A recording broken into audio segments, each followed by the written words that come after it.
How are you? I'm still there. I know, that's two of us, right?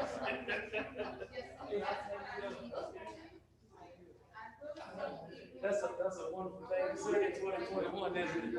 It's good to see you. It's good to see you. Always. Yes, sir.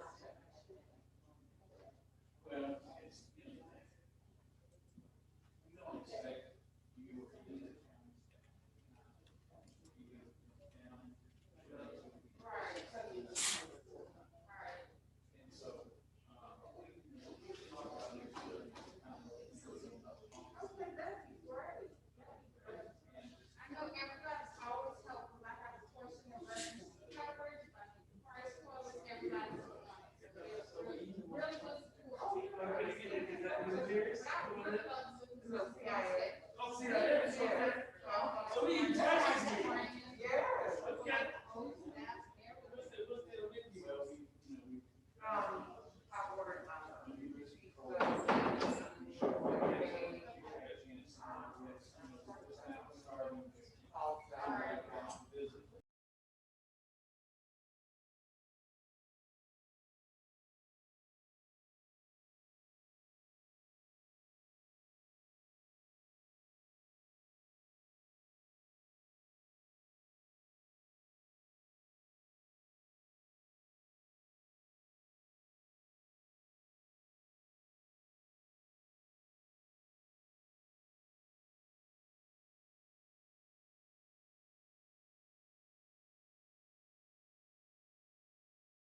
Time I'd like to call the meeting to order, the meeting of Northampton Board of Commissioners from Northampton County. We're here for the purpose of the meeting to conduct public business as indicated by the agenda that will be approved by this board. On my right is on the wall is a mission statement. I'm certainly hoping that all of you could certainly see our mission statement. We're about taking care of the citizens of our county. We put it into writing. I need not to read it. You can read it. On my left is, of course, you'll see the vision statement, which also talks about what we see for the future for Northampton County. And I'm certainly glad to have all of you present tonight to join us in this our meeting. I also know that Commissioner Faulkner is on virtually, and all of our board members are present. So we do have a forum, and at this time we shall continue by asking all of you for a moment to please have a moment of silence as we begin our meeting.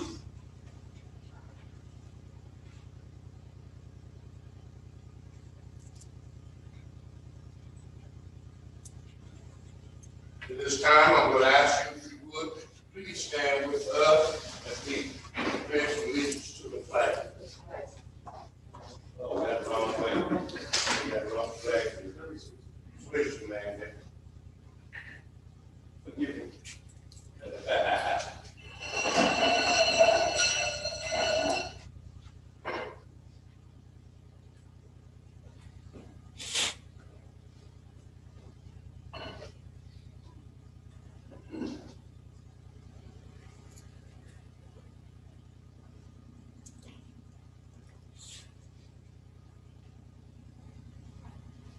I pledge allegiance to the flag of the United States of America and to the republic for which it stands, one nation, under God, indivisible, with liberty and justice for all.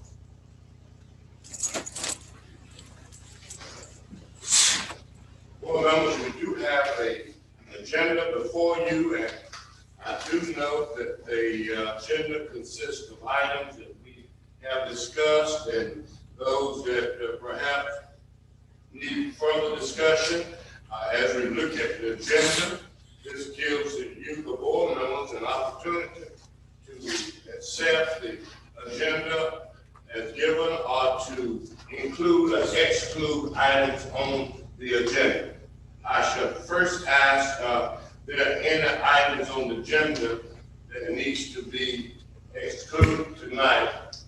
Will not be read. Mr. Chairman, I'm in recognition to remove item 8.1. 8.1.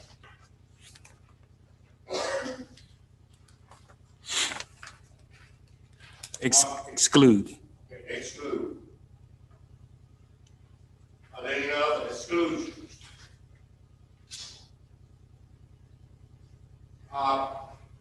Board members, I would like to add one item to the agenda, And I'm trying to think about whether it ought to be probably the number 12. And I want to talk about solar farm. Solar farm. I'd like to add that to the agenda for a discussion. Are there any others? Commissioner Faulkner, do you have any?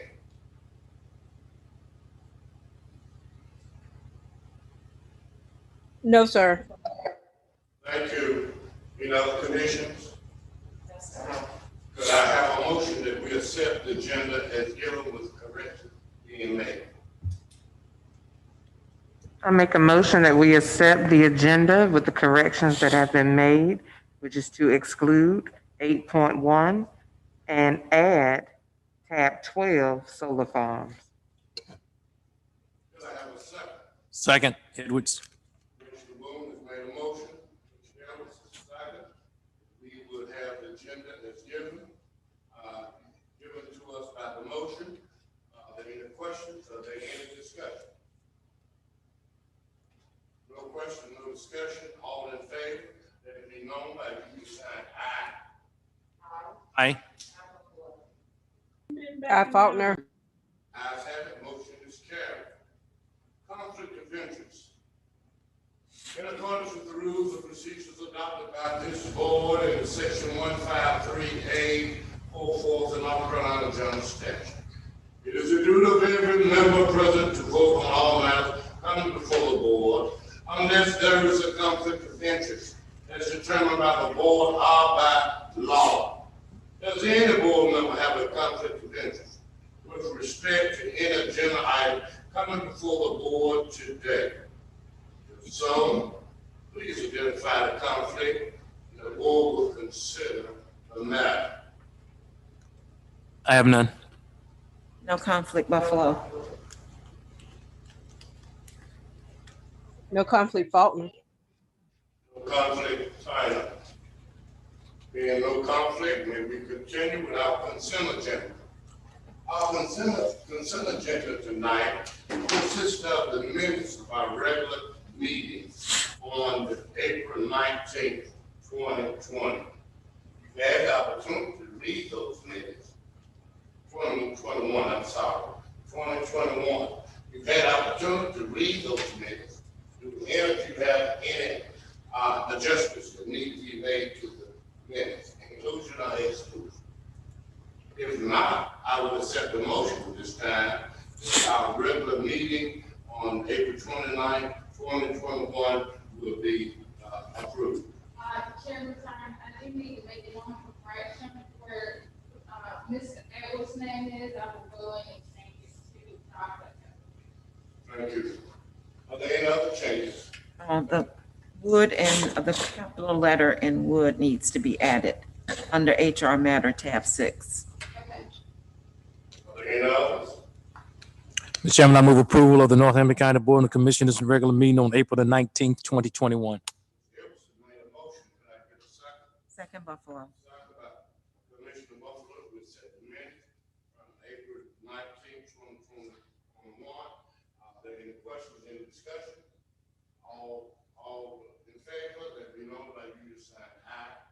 Aye. Buffalo.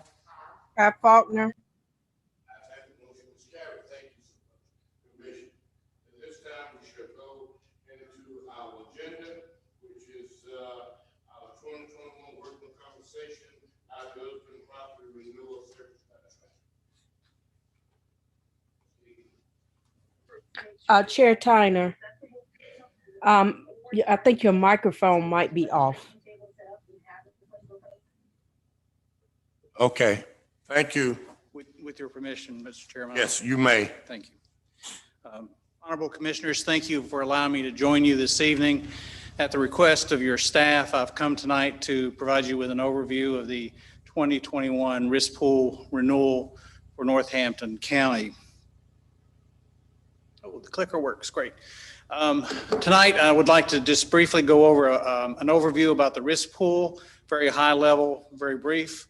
Then I'd like to go into some detail about the internal and external factors that are affecting the 2021 renewal, give you a 2021 price comparison to 2020, and then talk a little bit about your history of pricing just for your information, and address any questions or issues you may have at that point. As a reminder for those folks who may not be as familiar, the NCAC risk pool is not an insurance company. It's not a brokerage firm. It is a group self-insured program that was created, governed, and still managed by the counties of North Carolina that participate in it. Today, we have 104 total members in the two pools. We have a liability and property pool, and we have a workers' compensation pool. In those two pools, we currently have 71 of the 100 counties participating, 34 entities. For clarification, the entities that participate are entities that provide services that are traditionally done by counties, but they're sometimes done on a regional basis, such as regional health, regional transit, regional jails, those type of situations. By definition, they are eligible also to participate in the NCACC risk pools. Of the 71 counties that are in the pool currently, 59 of those participate in both pools, as does Northampton County. Of those 59, 54 counties have been a member of both pools for more than 5 years. And there's a reason I want to point that out as we get into the details of your 2021 renewal.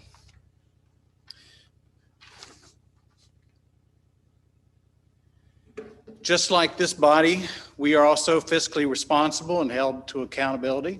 So each year we have an independent auditor and an outside actuary firm review our financials to make sure that we are being good stewards of the members' funds. This year it came back with excellent ratings on both of those. Just to make the board aware that if you are interested and so desire, a copy of the audit is available if you would like to have a copy for your review. To tell you that in these times, we are very proud to present the fact that both the liability and property and work comp pool are in excellent financial strength. We have good reserve status. Reserve status is needed to be able to deal with claim payments today and in the future, and for the unexpected changes that come through the world of risk. We also have a strong reinsurance program in place that helps the pool be able to handle and pay for larger claims. Now to talk briefly about the factors that are affecting your current renewal. I broke it down in two components, talking about internal, which is things that are tied directly to Northampton County, and then external that are more pool-wide issues.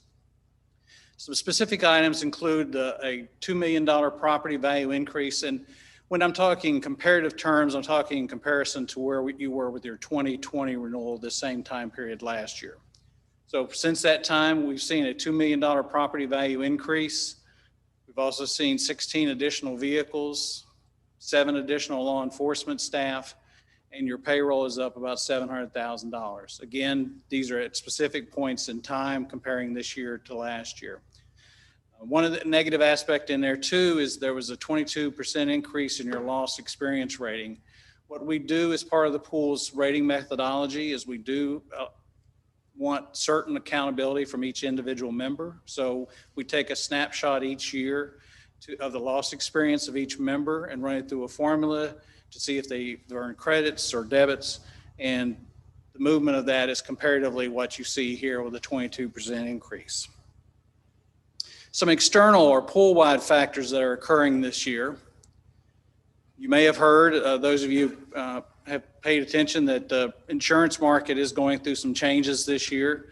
The pool was not left out of that mix.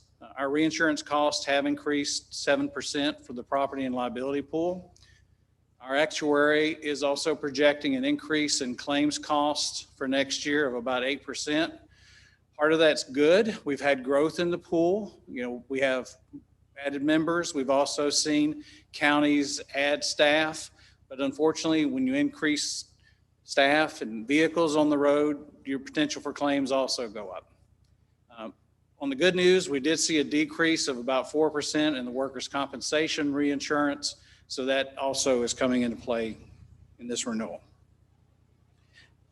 If anyone has questions, feel free to interrupt me or ask at any time. The renewal comparison, the 2021 renewal is on the left. The 2020 renewal is on your right. it kind of stands out pretty quickly where the change is occurring. But overall, we're looking at about a 6% increase for Northampton County's combined renewal. Property and liability is where the increase is coming. All those factors we just spoke about, the predominance of those were in the property and liability area, which is what's driving that. Workers' compensation, as you can see, is actually down a little bit, even with the payroll increase you incurred compared to last year. The two items in red I'd like to touch on specifically. These are additional credits that the county earns. The first one is the multi-pool discount, which comes from being a member in both pools. That's based on a projected head count estimate of the county. And the second one is a longevity credit. To be able to earn a longevity credit, a county has to participate in both pools for a minimum of 5 years before they begin earning any credit. I will tell you that Northampton County is earning the maximum credit available through the longevity program. You're earning a 3% discount on both the workers' compensation and liability property pools because of your commitment to the pools. So as you see there, the total projected for the 2021 renewal for both programs is $375,090 compared to last year, which is $354,719, which again is an overall 6% increase with all those factors. Just to kind of explain again how we approach the renewal philosophy. You saw all those different factors we look at. We take those as your association staff charged with managing the program for you. We try to take all those pieces and manage that as best we can. The main thing we remember is we're not an insurance company. We don't look to charge all costs directly back to the members. We try to manage it as best we can on behalf of the membership, because we know each county needs a certain amount of budget stability from year to year. So we try to manage those changes from year to year as best we can.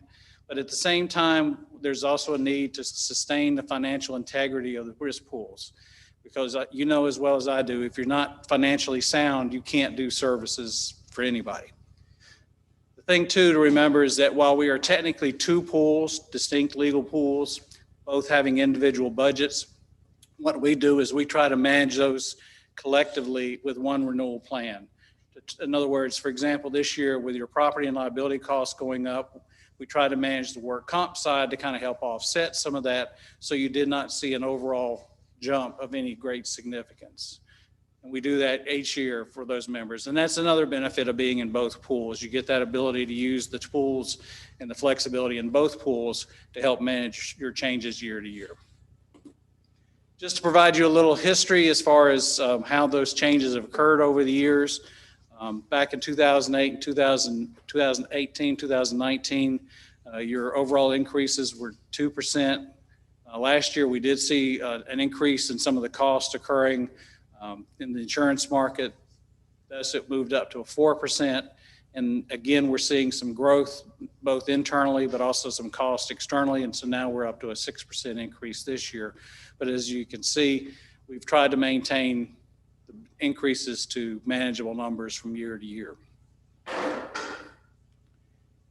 I know I've run through that pretty quickly at a high level, and I'm happy to entertain any specific questions, concerns, or comments at this time.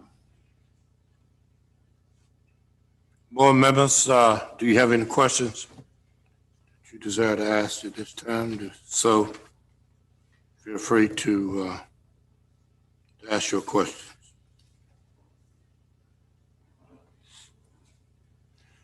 Mr. Eden, when I look at this, I'm looking at where the largest amount of increase, what department seemed to be the largest amount of increase for our insurance. Well, the increase is most affected in your liability areas. Property had a little bit of increase. What we've seen is a trend both in automobile and in law enforcement claims. The average cost goes up there. But we're also seeing a trend also, and it's not as much with Northampton, but it's a trend overall in employment-related liability cases. So those are the three areas that are significantly seeing some movement at this time. I'm sorry, I interrupted you, Mr. Chairman. No problem. Board members, you have any questions? There's no question. We gotta have insurance. There's no question. Well, again, Also says she provided the very best. we appreciate, again, your membership, your loyalty, and recognize again that I, myself, and all the NCACC Risk Pool staff are here to help work for you. And feel free to reach out to us at any time. We're glad to assist you in any fashion we can. Thank you. Thank you. No other questions? We need not to. So I'm thinking so. You're fine. Thank you. Okay. Board members, Faulkner, did you have any questions? I'm sorry. Oh, no, no questions. Okay, thank you. We appreciate it. Okay. At this time, we shall move forward. Before I leave there, you need to, finance officer, you need to touch base with him. Feel free to do so you get all the information so that you can include it in your budget. Okay, thank you. At this time, we shall move forward. Trillion will come forward now, and we're going to ask them to give us the annual budget report and all that thing. Mr. Chairman, I appreciate the opportunity to be here, and commissioners, I'll be brief. And I said you got a busy night ahead of you, so I will be as brief as I can, and I will just hit some highlights. But so basically, you already know who we are with a mental health provider in Northampton County, which covers all 26 counties in the eastern part of the state. We actually served 58,000 people last year across those 26 counties. The services roughly cost $475 million. It's what those services cost us. And we actually currently are managing a network of providers. It's around 500 of those across our 26 counties. I think in the northern region, which is my region, which is where Northampton County is, we have about 75 providers currently, and always looking to contract with more as we have needs for that. So what I really want to talk about, I think Trillium really has had two big struggles, or I won't say struggles exactly, but two things that we have really worked hard on this past year. One of them has been Medicaid Transformation that seems to have consumed us. If that wasn't enough, we've been dealing with COVID as well for the last year and a half. So and I have a tendency to get hung up on Medicaid Transformation because I think it's so important for our stakeholders to understand what that really means in our communities. So Medicaid Transformation basically was introduced by the General Assembly, and they were calling for a complete makeover of the Medicaid system, moving primarily from a fee-for-service model to a managed care model. The behavioral health services that Trillium provides, along with 6 other MCOs across the state, has already been doing a managed care approach. But all the physical health that we have in our counties has all been fee-for-service. So the General Assembly wanted to change that. So basically, there are 2 general kind of plans for Medicaid. That's standard plans and tailored plans. Standard plans, actually the RFP for standard plans was posted to the division website last year. And actually the only people that could apply for those plans were commercial insurance companies. So what you see on the screen is when those they provided the applications, they submitted their applications, and they awarded 5 awards to those companies that you see on the screen. Most of them we're familiar with. Carolina Complete Health is a combination of behavioral health providers, and but they're all statewide, which means all of our communities who get Medicaid get to pick one of those plans because it's statewide. It doesn't matter where you live, you get to pick one of those plans. So that's kind of what standard plans are about. I don't know. Okay. So the timeline on the standard plan was once they were awarded, it was put on hold temporarily because the governor didn't get the budget signed. So a lot of the money tied up in the budget was for the transformation, but we've got one now. So the standard plan is the insurance companies beginning March the 15th of this year through May of the 15th, it's auto enrollment. So every Medicaid individual who falls under the standard plan requirements is mandated to pick a primary care physician and to pick an insurance company. So that means that if I want to keep the doctor I have, I got to figure out what insurance company that my doctor is contracting with, so I'm sure that I can have the same doctor I've had for the last 10, 12, 15 years because he knows me best. And so the division contracted with a provider to set up a website and an agency that actually Medicaid beneficiaries can call them, they can get advice, they can get help on how to sign up for a plan, which plan might work best for them so they can get signed up. So we're in the middle of that open enrollment right now. So any individual, again, that is mandated to sign up for a plan needs to do that. And the easiest way is for me to call my doctor and say, hey, which insurance companies are you contracted with so I can be sure that I pick one that you contract with because they all provide the same services.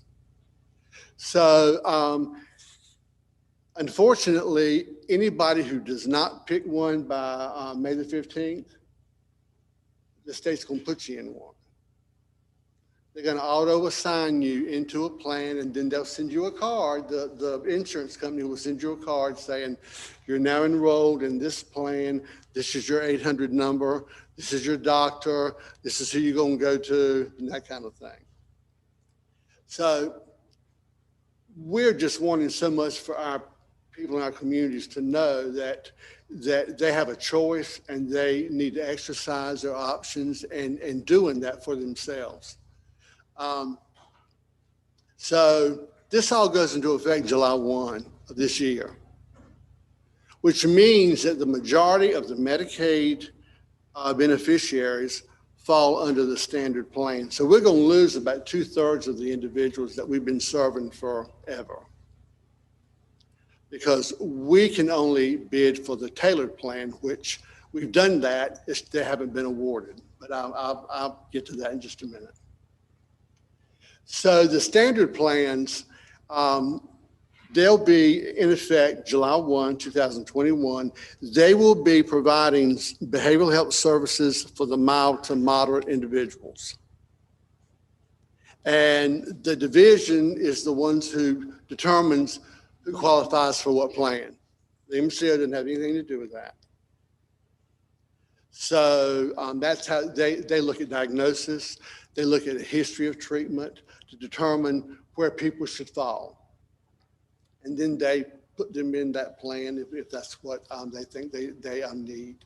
And of course, they've got 90 days to say, I think I made a mistake. I want to choose another plan.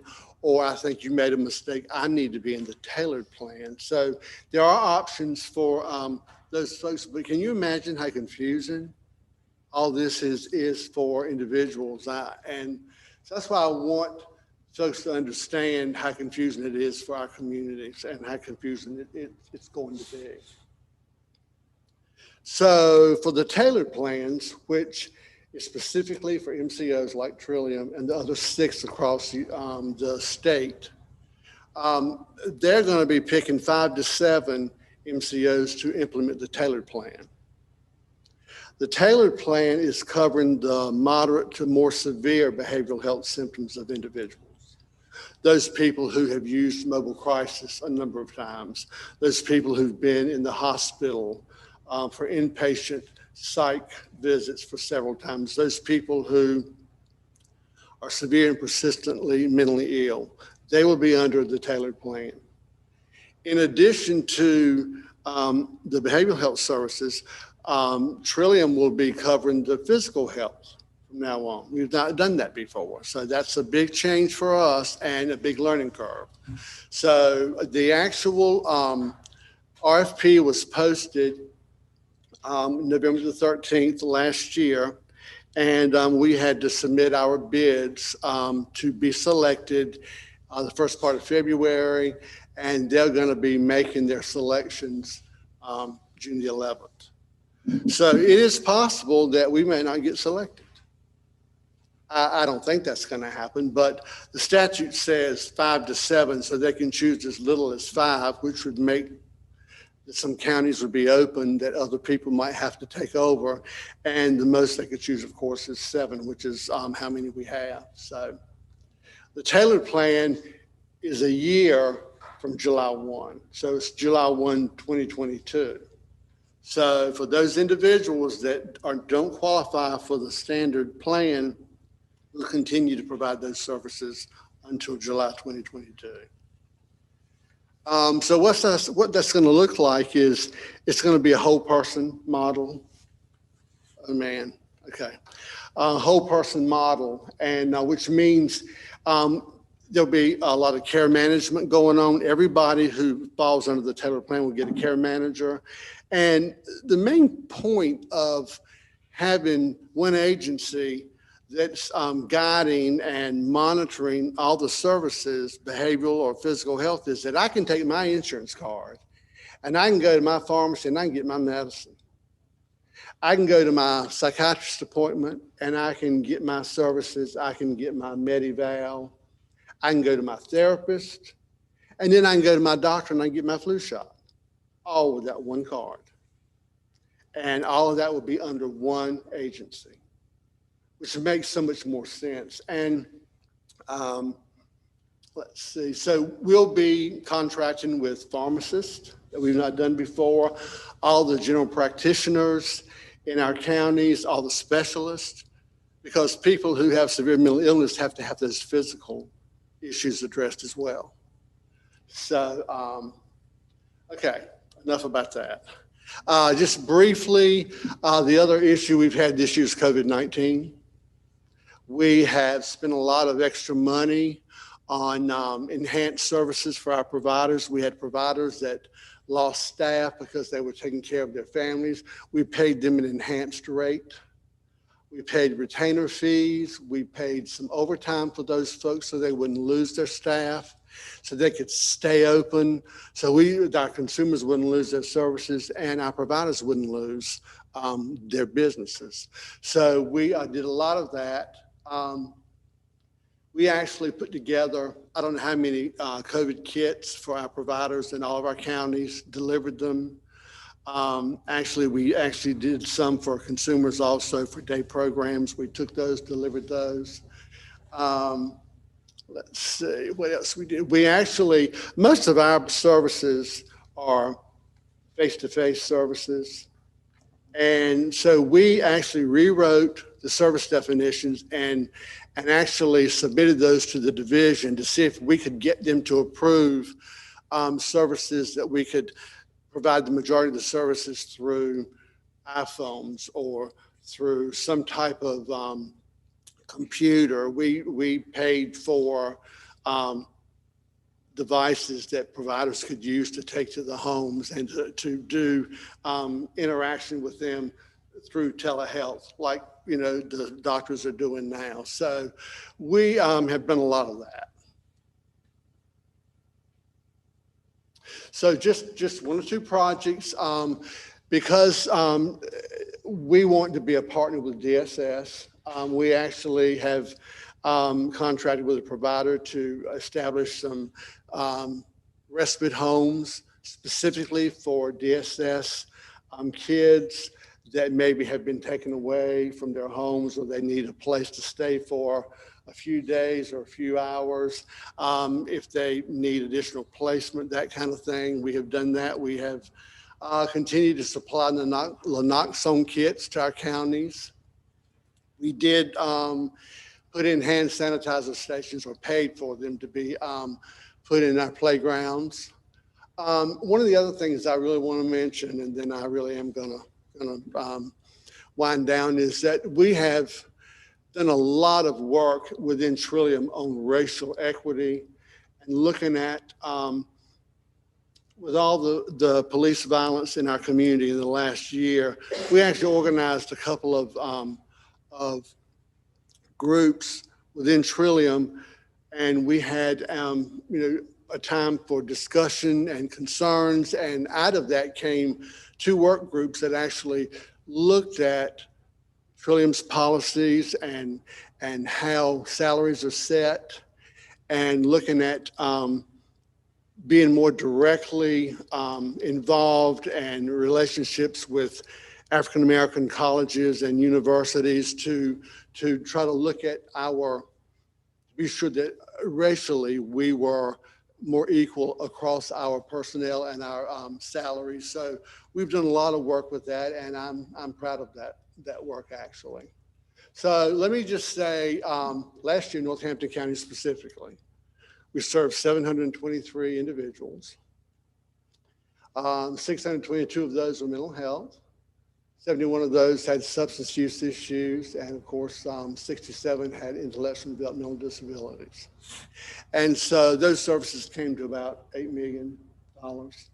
In addition to the ABC money we use that Northampton County gives us, we bought in-home beds in the Healing Place in Raleigh for Northampton County residents who needed inpatient substance use treatment and detox. We used some of that money to purchase the naloxone kits, because that is related to substance use as well.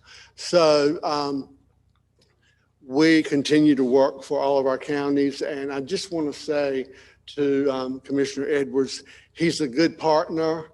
And if I need something, I call him, and he probably says, "Oh God, he's calling me again." That's probably what he's saying. But anyway, he's a good supporter of Northampton County as well.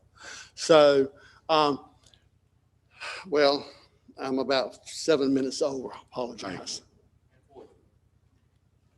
Any questions for me? I have no questions. Our board members just want to thank you. Okay.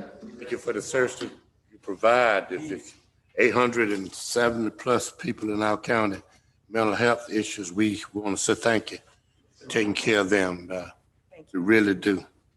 Okay, at this time, we shall recess our Board of Commissioners meeting. And now we shall go into our Board of Equalization and Review. Our attorney now will lead us through this procedure. Thank you, Chairman Tyner. I will state that Ms. Kathy Butler had an emergency come up and was unable to be here tonight, so I'm standing in for her. The first item for the Board of Equalization and Review is to administer the oaths of office. So board members, if you don't mind, could you please stand and repeat after me? And Commissioner Faulkner, I assume you will be doing this virtually. Yes, I am. Thank you. I, and please state your name. Charles. I, Geneva Reddick Faulkner, Cole Boone, Joyce V. Buffalo, Do solemnly swear or affirm do solemnly solemnly swear or affirm that I will support and maintain the Constitution and laws of the United States support and maintain the laws and constitutions of the United States and the Constitution and laws of North Carolina, not inconsistent herewith, and the and the Constitution of the and laws laws of North Carolina, not consistent, and that I will faithfully discharge the duties of my office that I will faithfully faithfully discharge the of my duties of my office as a member of the Board of Equalization and Review of Northampton County, as a as a member of member of the Board of Equalization and Review, North Carolina. and that I will not allow my actions as a member of the Board of Equalization and Review and that I will not allow my actions as a Board of Equalization and Review to be influenced by my personal or political friendships or obligations. to be influenced by my personal or political friendships or or obligations. obligations. Or the obligation. So help me God. So help Help me me God. God. Thank you.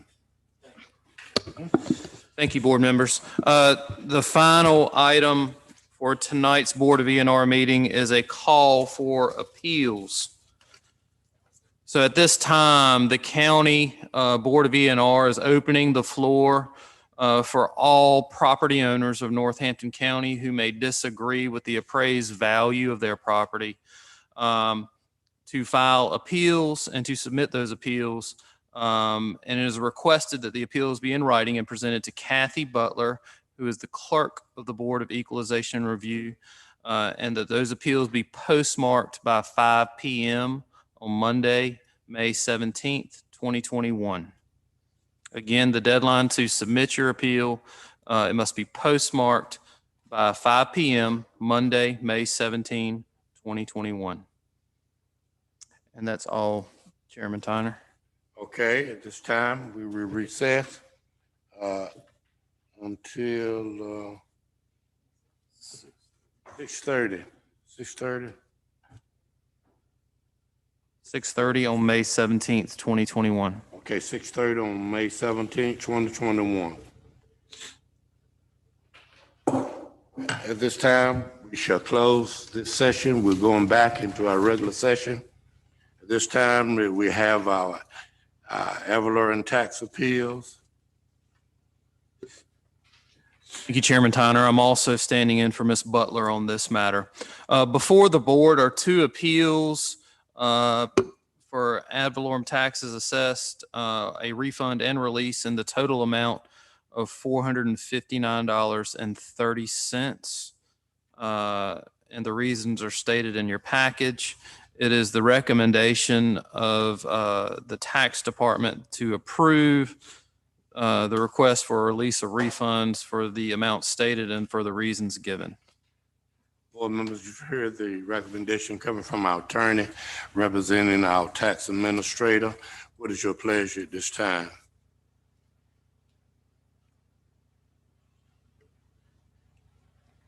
For Evelyn tax appeals, $459.30. Right. I make a motion that we approve the request for release or refund of the ad valorem tax appeals submitted on tonight in the amount of $459.30 on two appeals. Second. Commissioner Boone has made a motion, seconded by Commissioner Edwards, that we will refund or release the fund of $459.30 to the people whose names we have been given. There any question? Any question? Any discussion? All in None. favor, let know by you saying aye. Aye, Buffalo. Aye. Okay. Thank you. Ayes have it, motion is carried.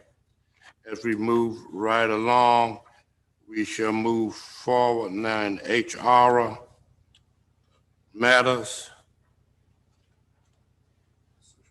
Social media policy. Good evening, everyone. Good evening. Evening. This is the draft social media policy, which would appear in Article 5. It would be addition, and it would be Section 32. This policy applies to all Northampton County local government employees. All employees are expected to act responsibly and exercise good judgment when interacting with social media resources. When using social media resources for personal and private reasons, employees must ensure a distinct separation between personal and organizational views and must not speak as a representative of Northampton County. The county respects the rights of employees to use blogs and social media sites on their own time as a medium of self-expression and public conversation, and does not discriminate against employees who use these media for personal interests and affiliations or for other lawful purposes. Employees are encouraged to exercise sound judgment and discretion in contributing to social media sites where information is available to numerous users. This is especially encouraged on personal sites to ensure a distinct separation between personal and organization views, as inappropriate uses of social media may be grounds for disciplinary action. Employees are expected to follow the guidelines and policies set forth below to provide a clear line between themselves as an individual and as an employee. 1, definitions. Social media. For the purposes of this policy, social media will include websites or blogs or other forms of social media or technology to include, but are not limited to, video or wiki postings, social networking sites such as Facebook or Twitter, chat rooms, YouTube, personal blogs, or other similar forms of online journals, diaries, or personal newsletters not affiliated with Northampton County. While the county encourages its employees to enjoy and make productive use of their personal time, certain activities on the part of the employees may become a concern if they have the effect of impairing the work of an employee, harassing, demeaning, or creating a hostile working environment for any employee, disrupting the smooth and orderly flow of work within the organization, harming the goodwill and reputation of the county amongst its citizens, or eroding public confidence in the county as an organization. In the area of blogging or social media, as defined above, employees may use such media in any way they choose as long as such use does not produce the adverse consequences noted above for the county. For this reason, the county advises its employees that the following guidelines apply in their use of social media and on their own personal time and personal computer resources. If an employee publishes any personal information about themselves, another employee of the county, the organization, a citizen, or a customer in any public medium that has the potential or effect of involving the employee, their coworkers, or the county in any kind of dispute or conflict with any other employee or third parties, interferes with the work of any employee, creates a harassing, demeaning, or hostile work environment for any employee, disrupts the smooth and orderly flow of work or the delivery of services to the citizens, harms the goodwill and reputation of the county around citizens or the community at large, erodes the public's confidence in the county organization, tends to place in doubt the reliability, trustworthiness, or sound judgment of the person who is the originator or subject of the information.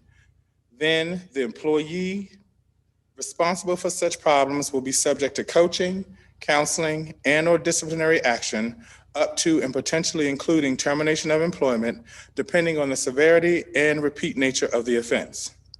Employees are further prohibited from the following in connection with social media: using blogs or social network sites to harass, threaten, discriminate, or disparage against employees or anyone associated with or doing business with the county, posting the name or logo of Northampton County or any business with a connection to the county on personal blogs or other sites, posting privileged information, including county-issued documents, posting photographs or names of coworkers, vendors, suppliers, citizens, or other persons engaged in business with the county without their consent, and using a county-issued work email address in social networking activities, except as it relates to recruiting activities or providing information to the citizens of Northampton County. Use of social media that involves any kind of criminal activity or harms the rights of others may result in criminal prosecution or civil liability to those harmed, or both. Employees are reminded that personal postings may not be read by friends and family, but also by coworkers, supervisors, county residents, and the media. An online identity can be discovered relatively easily, even if posting anonymously or under a pseudonym. Therefore, employees should exercise caution when deciding what to include in a post or comment. The county may require the immediate removal of and impose discipline for material that is disruptive to the workplace or in any way impairs the mission of the county. Misuse of social media, whether on or off duty, is grounds for disciplinary action up to and including termination. The policy shall not be construed to prohibit any activities that constitute legally protected activities or constitutionally protected speech. Number 2, procedures. Employees should have no expectation of privacy while using the internet. Postings can be reviewed by anyone, including the county manager and IT personnel. In addition, the county reserves the right to lawfully and respectively monitor social media postings and other online activities for compliance with county policies. Monitoring can occur through multiple methods, such as staff friending one another or a citizen bringing inappropriate material from an employee's posting to the attention of county management. County management further reserves the right to use search tools and software to monitor blogs, other types of personal journals, and discussion forums. Employees are encouraged to report any violations, including possible or perceived violations, to supervisors, department heads, or human resources. Violations include but are not limited to the areas identified, discussions regarding the county and its employees or vendors, discussions of proprietary information, and any other unlawful activity related to blogging or social networking. Board members, have before your policy. You know, this is a new generation. This generation now is about texting, emailing, blogging, and all the others. It is disturbing that some of our young people don't understand that even our hiring now, they ask you to give them your Facebook or your email address, and they go through it and see what you've been saying or doing, and that could determine your employment. It is a new day. We do want to make sure that we caution all of our employees about what they say in this new media era that we're in. I just know that there is probably no policy that we could have that could correct it all, but perhaps this could be a beginning of making our employees aware of what you are writing or what you are saying about people or about circumstances. This is certainly important. Are there, board members, let's have a discussion. Any of you like to have speak now on this policy that we are about to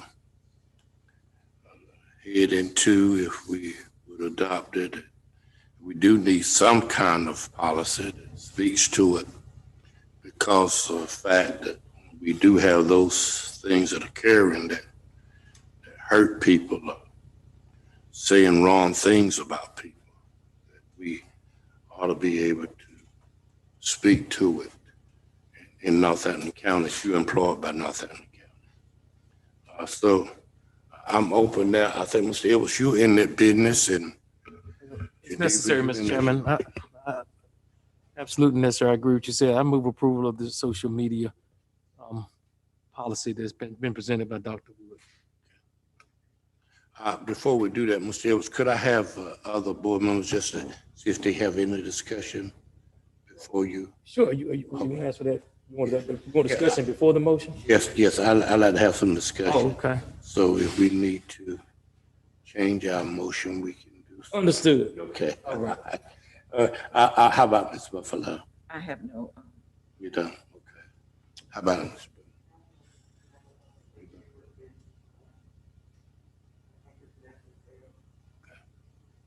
How about it, Commissioner Faulkner? I have no questions. Thank you. Thank you. Well, Mr. Evans, you in order then. I didn't know. Okay. Mr. Evans has made a motion that we adopt this policy. Could I have a second? Second by Ms. Buffalo. Ms. Boone, that we adopt the policy as given to us. Are there any questions in the discussion? All in favor, let it be known by the usual sign, aye. Aye, Buffalo. Aye. I, Faulkner. Ayes have it, motion is carried. Well, thank you, Dr. Woods, for doing this. This is real comprehensive. I want to thank you for presenting it to us. Thank you. Okay. Emergency Management Service. Ms. time, will you? Good evening, Chairman Tyner and Board of Commissioners. Good evening. I come before you tonight on 3 issues, as you can see. The first issue is an establishment of a ambulance franchise fee. In Northampton County, we have an ambulance franchise that regulates ambulance operators. And what I'm asking is that we establish a fee for the non-emergency ambulance providers that are listed here. That is Burt T. Ambulance Service, doing business as Eastern Medical Transport, Roanoke Valley Rescue Squad, Atlas Transportation, and Rural Carolina Ambulance Service. Like I said, the fee would not affect any emergency ambulance provider, such as Gaston or Eastside. And what was recommended by the administration was a flat rate fee of $2,000 per year. And there's quite a few things that we have to do for these providers that does cost the county money, such as when we update the EMS system plans, or we provide orientation or training for their staff, or we have to, every year, the county is paying our ALS medical director, and they get the benefit from it, even though we're paying the money. And also any other costs associated from the clerk to the board and the county manager's office. And the ordinance that was adopted in 1994, and I believe has been amended since then, gives the commissioners authority to amend at any time and establish fees and so forth.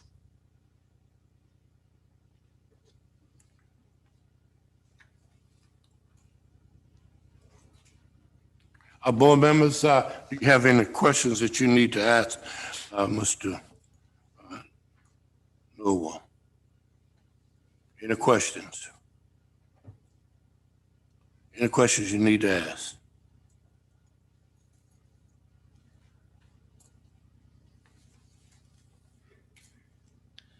Last done in 2019, right? Mr. Noel?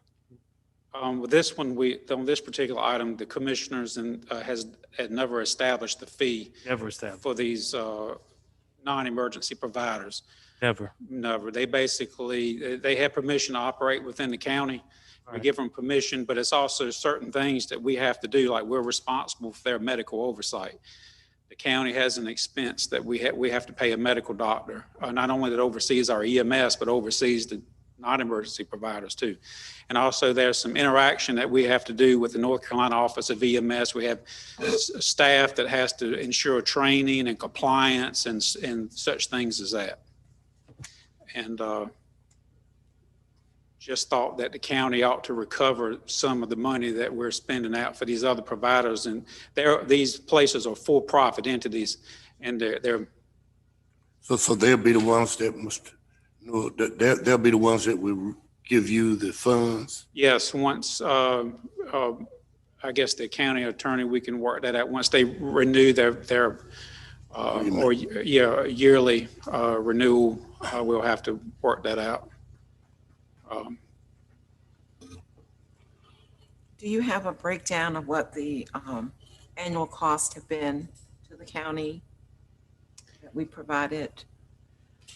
I do know that we pay the ALS medical director $8,700 a year from the county. And his job responsibility is he oversees all the technicians. And I think what the county doesn't realize is that not only are we responsible for our own folks, our own employees, but when you have a franchise ambulance provider, you're responsible for their employees, their training and their medical oversight as well, if they have permission from the commissioners to operate within this county. But as of right now, the county's No fee. providing all of this, and they're not providing, we're not getting reimbursed at the time. I thought it would be a way that we could get reimbursement for providing all this to these other providers. Have you talked to them about this change? No, I have not. I've dealt with some counties in the past, such as like Guilford County, Pitt County, so forth. They have the similar procedures in there. I think in the regular ambulance industry, it's like non-emergency is kind of, is different than EMS because it's a business. It's actually they're out in profess to be in business of transportation, and they get to schedule and take who they want when they want. Other than like EMS, we have to, whoever dials 911, we have to treat. But I have not talked to them about it. You think this? How about surrounding counties, Mr. Knowles, around us? I heard you mention Guilford County.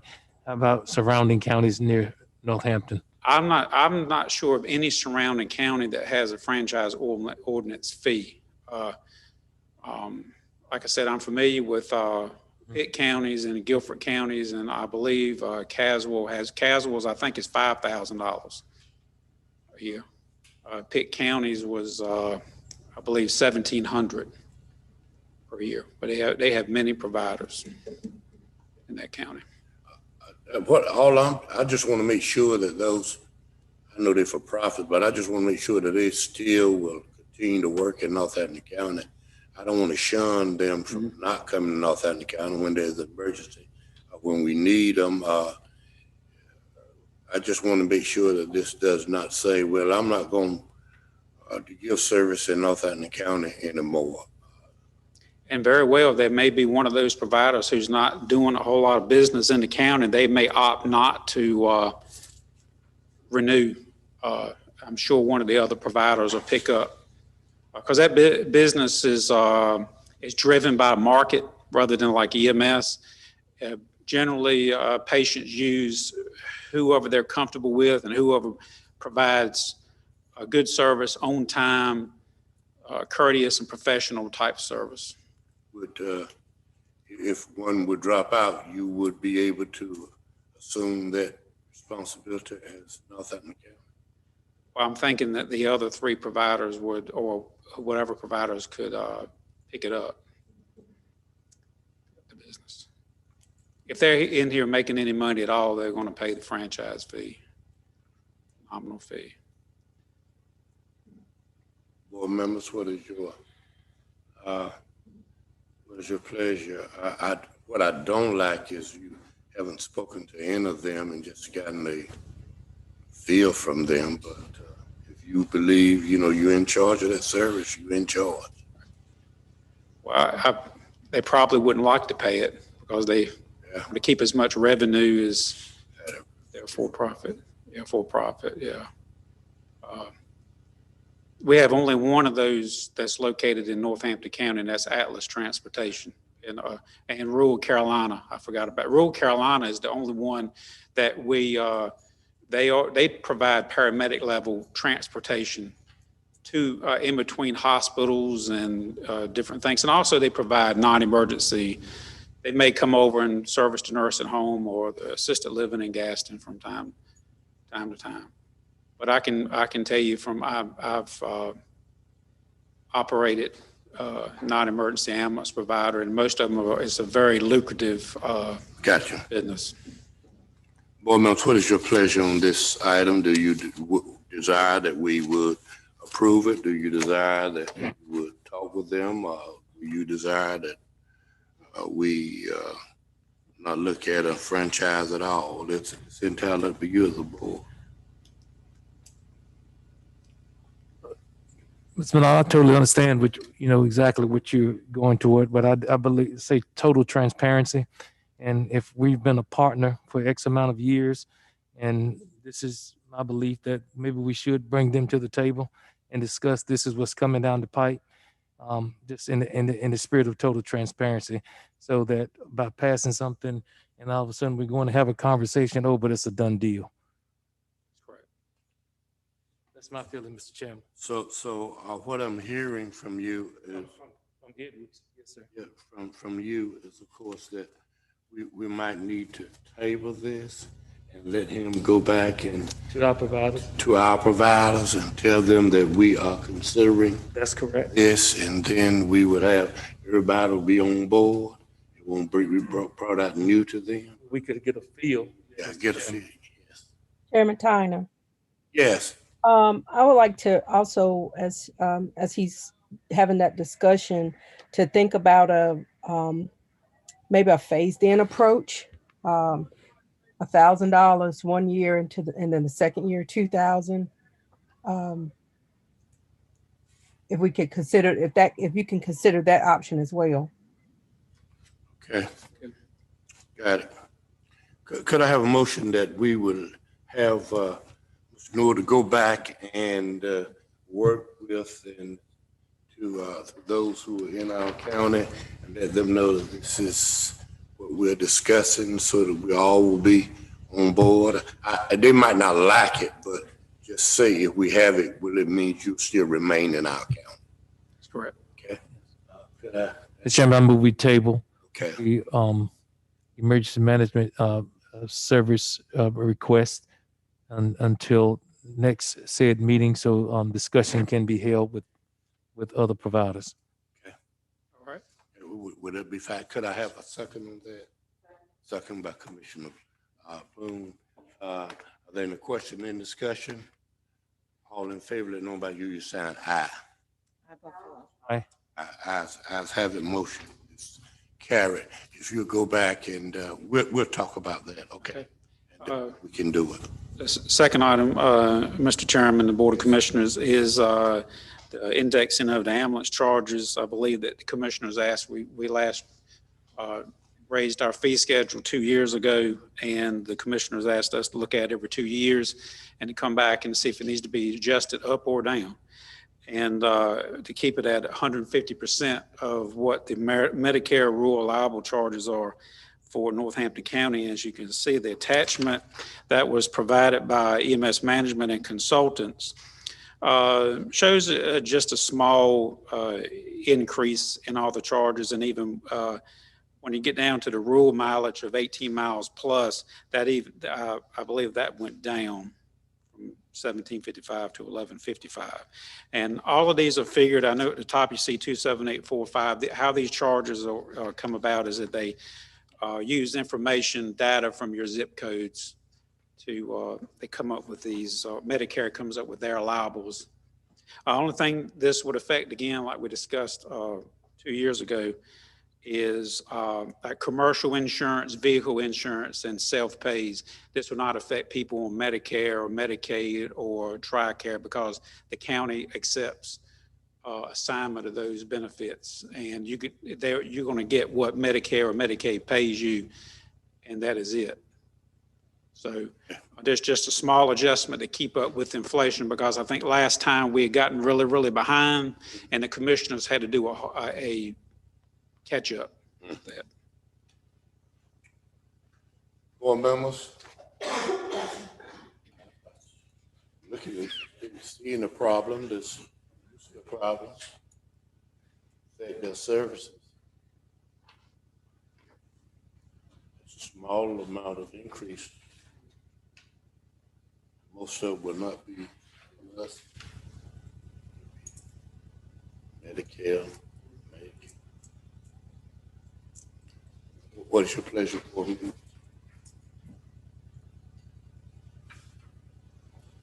What's your pleasure?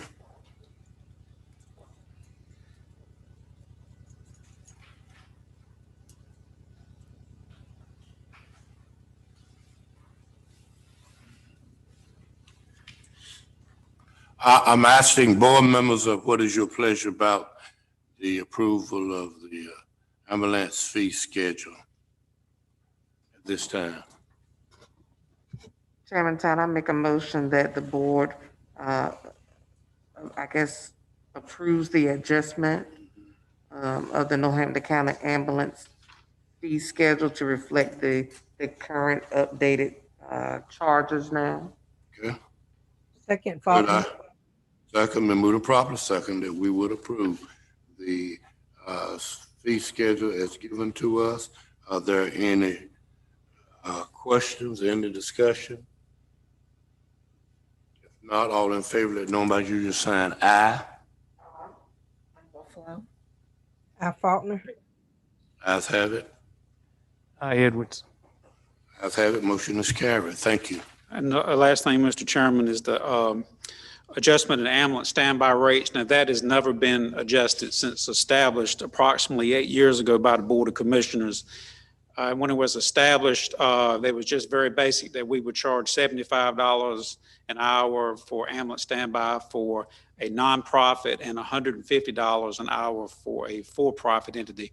But it didn't differentiate between, well, were we sending an EMT ambulance or we were sending a paramedic ambulance? And it cost a whole lot more to staff a paramedic ambulance. So county administration prepared a schedule that you can see that was included, that one, it broke it up in between an EMT level truck and a paramedic truck. And then it gave a little bit of increase for indexation for inflation, such as the basic life support EMT truck went from $75 to $85, but you can see the biggest price increase went from a paramedic truck. It went from $75 to $200 an hour, I believe. Yes.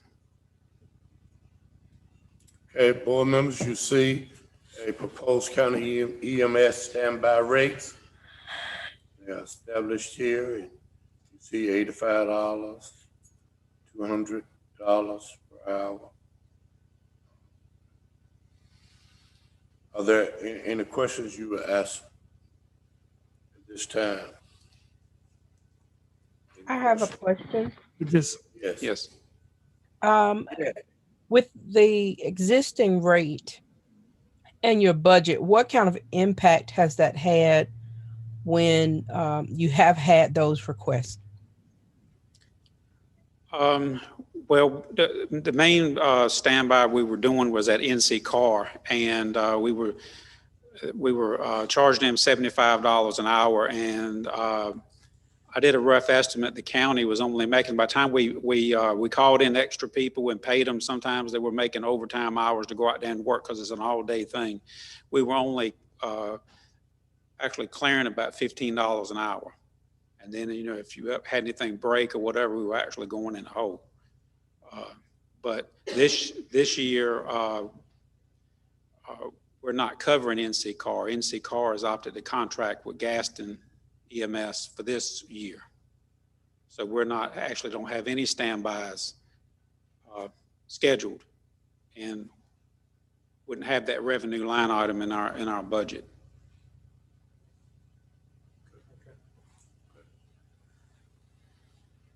Okay. Any other question, Commissioner Fulton? No, I think Commissioner Edwards, I think him and I were speaking at the same time there for a second.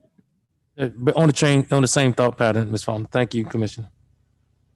As far as the high school standbys, we try to get the volunteer, like Gaston or East Side, to do the standby for the football games, because that's the only thing that's needed there is an EMT level truck. So that's who does those.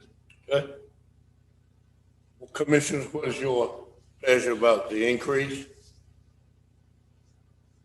I make a motion that we approve the increase as requested. Second. Approved by Commissioner Fulton, second by Commissioner Edwards. We approve the increase in the standby rates. Are there any questions, any discussion? Just slight clarification. So Yes. for the general usage and request, it's about a $10 difference. Yes, ma'am. What we normally do is only going to be about a $10 usage. I can think like in the future of the way that the general industry, OSHA, may change things. Take, for instance, if you have an industry that would come into the county, and Yes.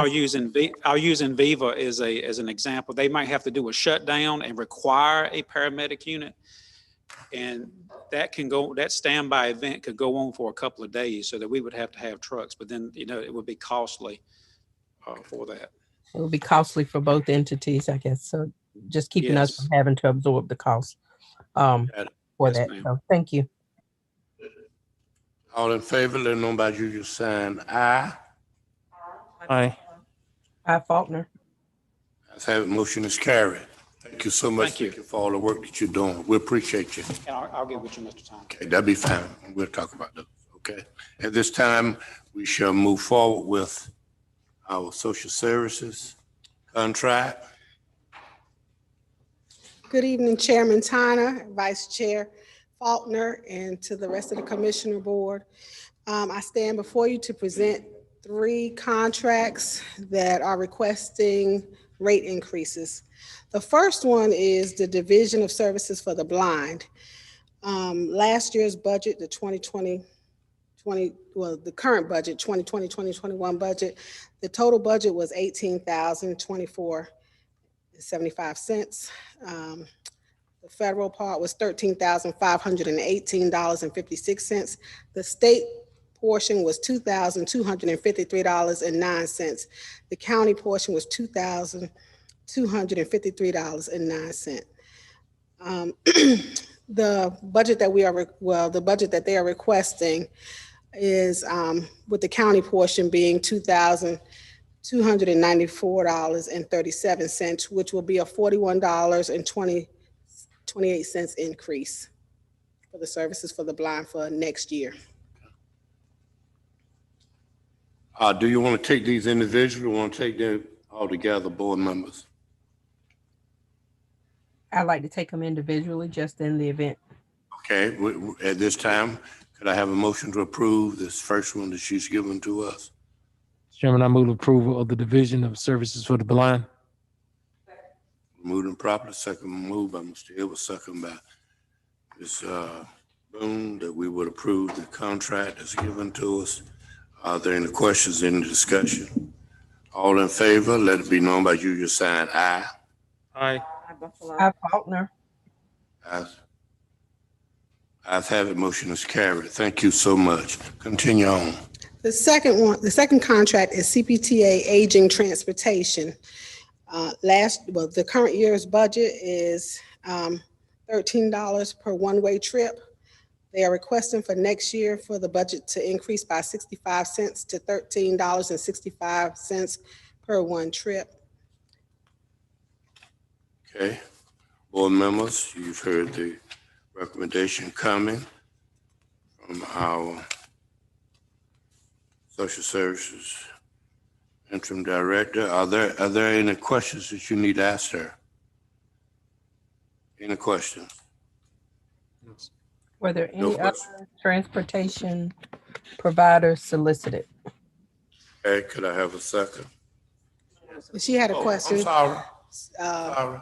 For the aging program, no, normally we only have rope funding, and we did not receive rope funding this year. We're not sure we're going to get it next year.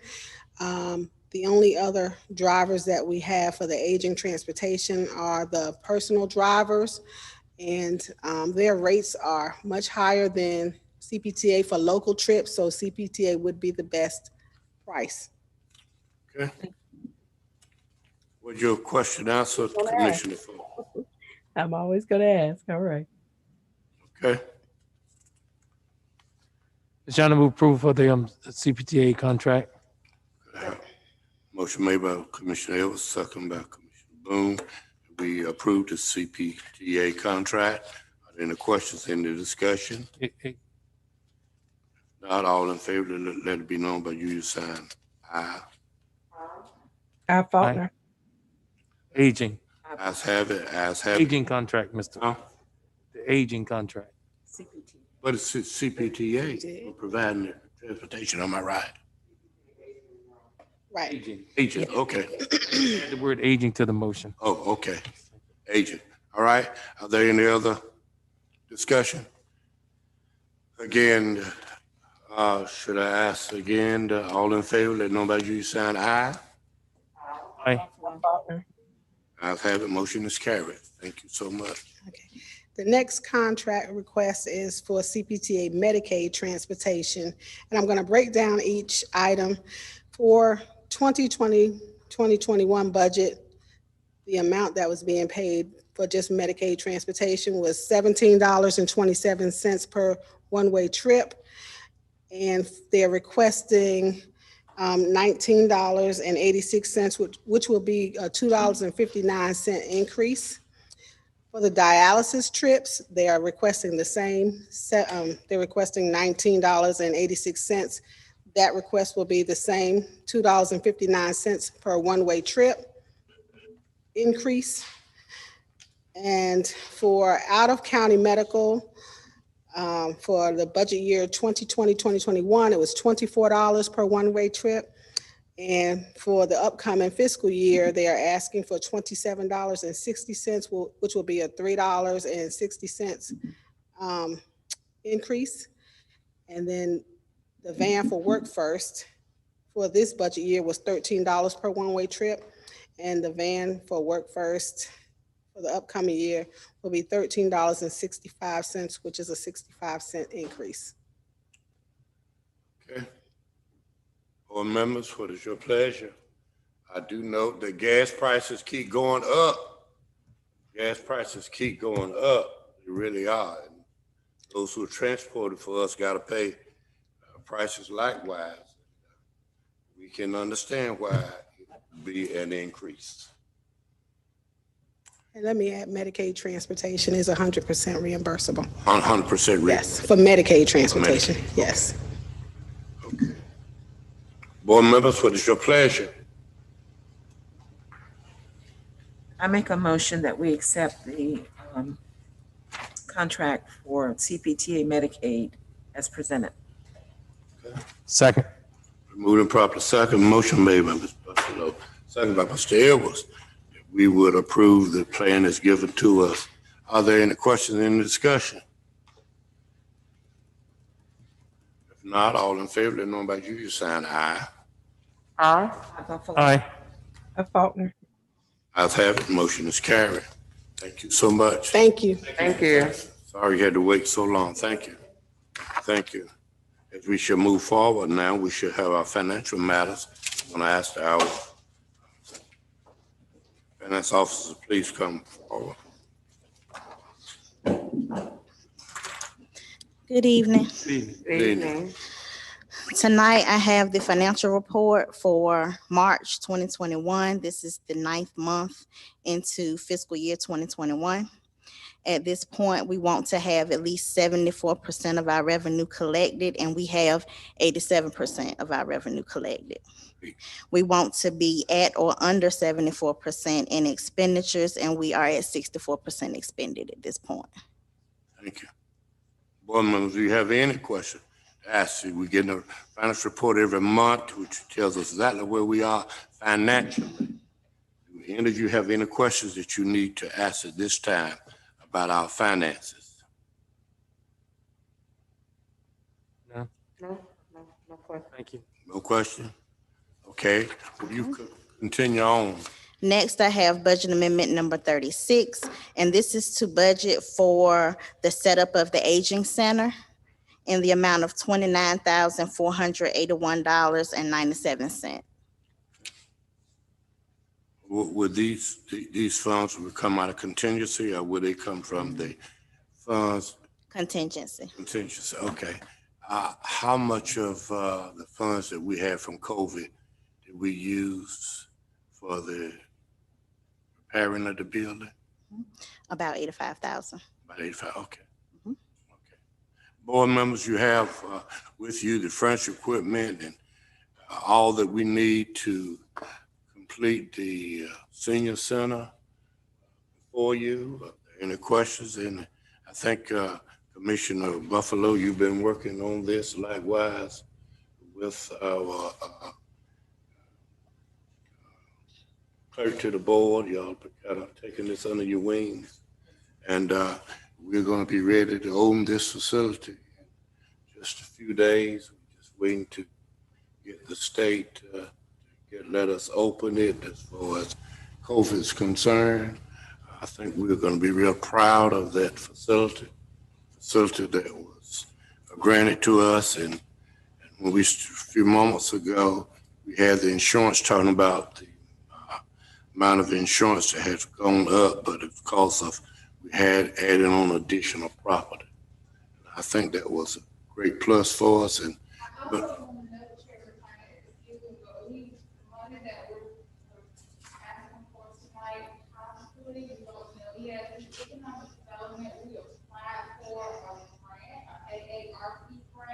may receive all of these Mhm.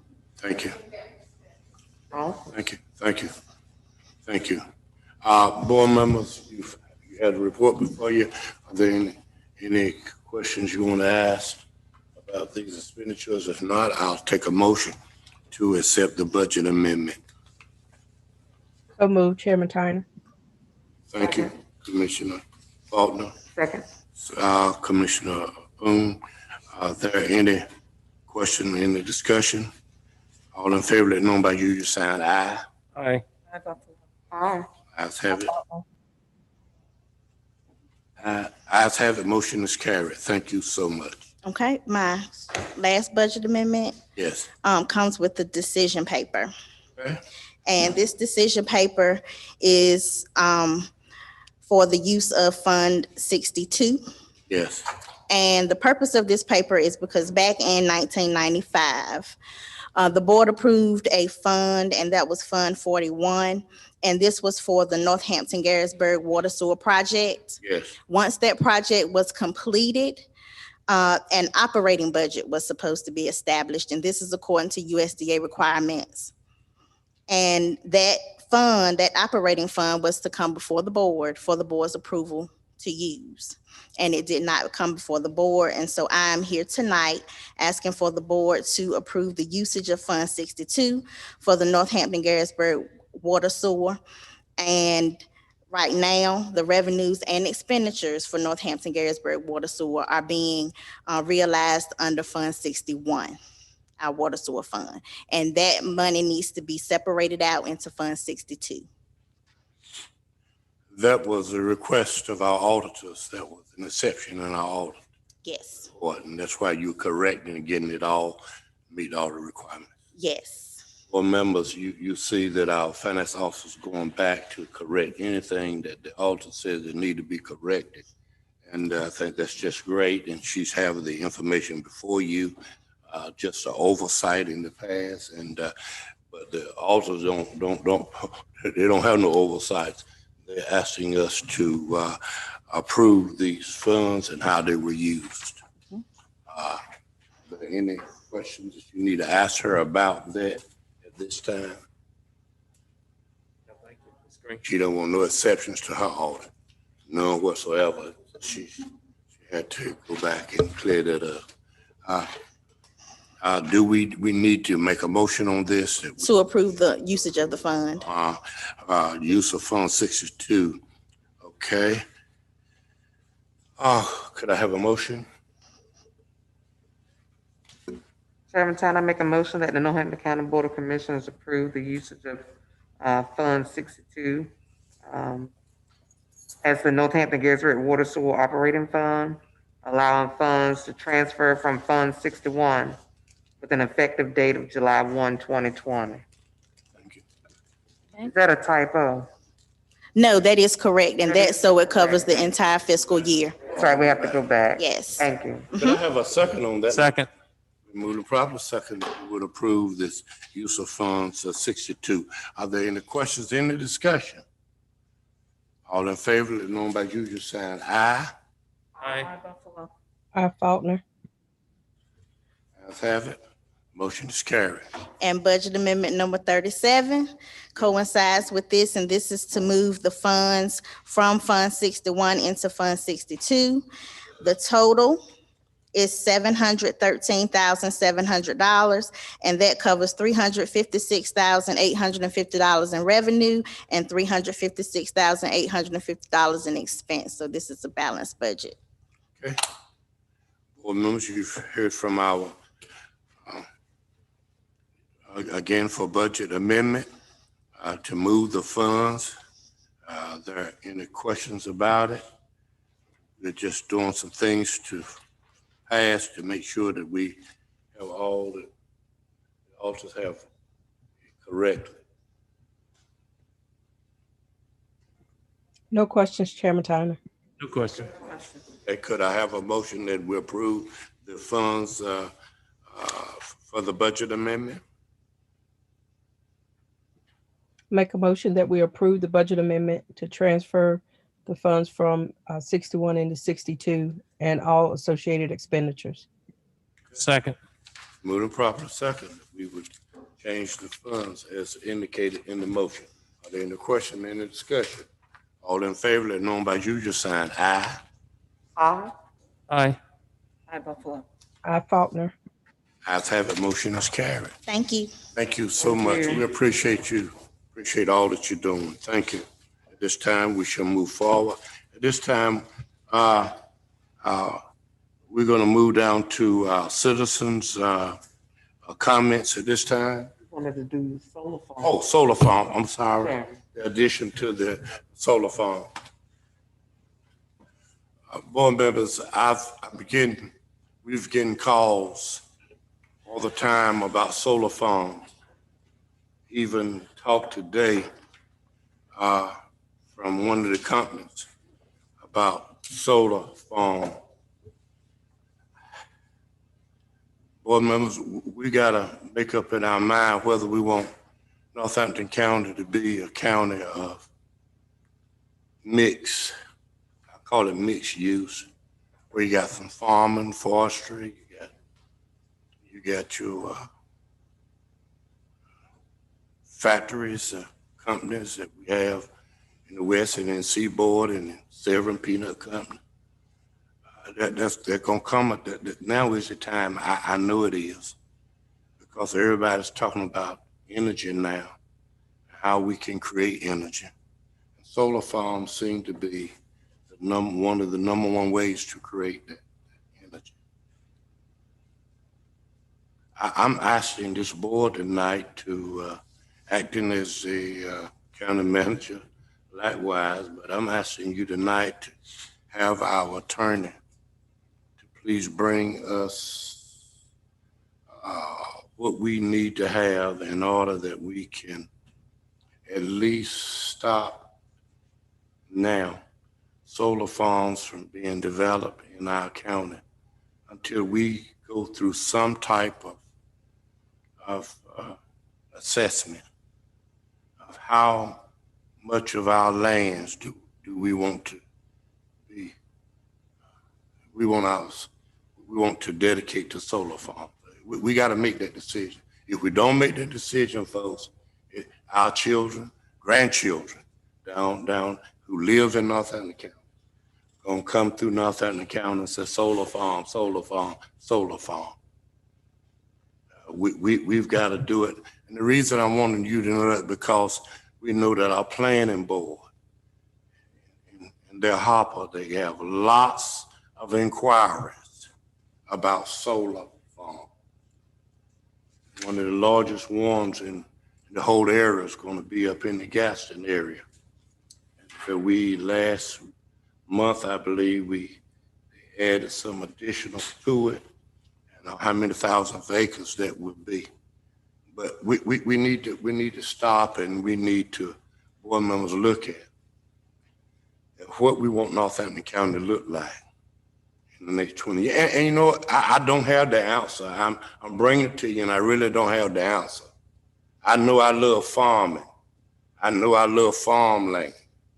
You know, I think we ought to be diverse with livestock, farming, forestry. And I just don't think that we ought to just look at and let solar farms come to take over our county. And the way they're going and the incentives they have, they can easily do it. There is no doubt about it. Everybody knows that our president now, he's on about how we can generate electricity, how we can generate new energies. And we need to, as a board, we in Northampton County, we need to, as a board, make some decision. And it's gonna be hard, because we all know what I believe. I believe that a person who owns their land ought to be able to do what they need to do on their land if it doesn't impact and hurt others in doing so. But I do know if we want to, and one of the citizens in this county said to, I think said to you, Mr. Edwards, get on the airplane, let's ride and look at Northampton County. Yes. Okay, just want to make sure. They say when you ride or get on the plane, look at Northampton County in the sky, you're gonna say, what in the world are you doing in Northampton County but solar farm? Okay, and I just think you just gotta take the bull by the horn. We just gotta do it if we want to look out for the future generation.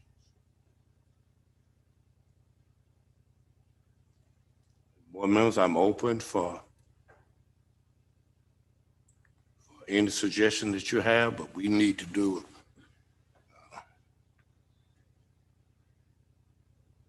what we need to do to look after Northampton County. Have solar farms and everybody going to Raleigh and moving everywhere else. What we gonna have left here? You got solar farms that impacts everything. Agriculture, folks, is what this county is about. And the way we taking away farmland, they won't have anything to farm. Agriculture is what? Fertilizer companies, chemical companies, equipment companies. They all make their living by the soil. And I just think that we need to come with a resolution, ask our attorney to give us a resolution to at least let us study it.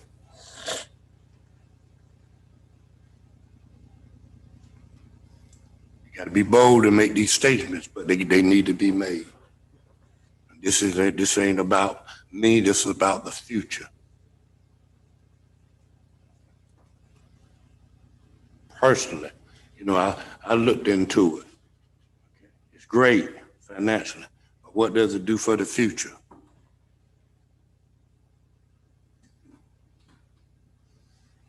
If y'all will allow us tonight, I would like to ask our attorney to come with a resolution for us that we can at least not adopt anymore until we have done a study.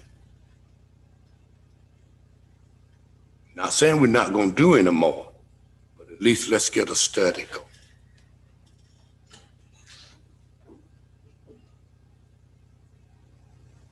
I need to hear from board members. Just one, but So, Mr. Chairman, are we saying just a proposal of a resolution while we look at the study and feasibility of the impact of what solar farms are doing? yes, What we're saying? that's what I'm saying. That you're exactly right. You said it better than I, Dr. Hill. Okay, yes, sir. That's what we're not saying we're not doing no more, but at least we ought to have a picture. I understand. We're the people responsible for the county during this era. We ought to have a picture and say, look, we're gonna have 50% of our farmland be used for solar farm. We ought to come up with a percentage, and it's hard to do. We're not the only one. Everybody in the East is having that problem. Everybody not willing to take, but everybody in the East is having that problem. Hereford County has that problem, huge problem. There was a major discussion about it back when the NCACC was having the legislative conference. Mm-hmm. Yes. That was one of the main topics. Mm-hmm. It was. Well, And there, and there are folks on both sides. you're right. And we might even need to do a public hearing on Right. I was what the thinking about citizens that. are saying. Mhm. Okay, because somebody might say, well, let's take forest land and do it. Let's not take any more farmland and do it. I mean, we just need to. Like reseeded land, Mr. Chairman. A whole lot of factors come into this decision. It is. Okay, I understand. Thank you so much for the clarity, Mr. Chairman. Would that be fine with you all, that we would ask our attorneys to draw something that we can at least look at and say that we're studying it? And if we need to bring a professional down here to study, it's worth it. Right. It's worth it. We need to bring someone from North Carolina State, A&T, or whatever, who's working with this, bring them down here so they can give us an insight. Yes, sir. I concur. agree. Don't need no motion, I just need y'all to give me. I just said I concur. We can Consent. move it. So we can tell also the zoning people that we need to not do any more until we have. And at some point, I agree, we need to bring our citizens in. Absolutely. You bring our citizens, tell them all, everybody who's interested in that subject, all these landowners and farmers and, Yes. okay, forestry folks and everybody. They can hear from. But it goes back to your valid point, Mr. Chairman, the landowner. Yes, sir. Valid point is the landowner, Yes, sir. Right. keeping in mind agriculture enterprise. That's right. Absolutely. What we're doing is impacting the schools and everything. Everybody gonna be moving out. We're moving. And the county will probably be left one or two farmers with the little land that we have left. Small farm will be gone. Family farms will be gone. That's the backbone of Northampton County. Family farm. All have been said, that's enough. So we'll ask our attorney, I'll be talking to the attorney. We'll have something in our next meeting that we can present to give the people, let them know the reason we're making this decision. We're gonna we'll have that resolution at our next meeting. Okay, at this time, we will have any citizens report? Any citizens? Any citizens?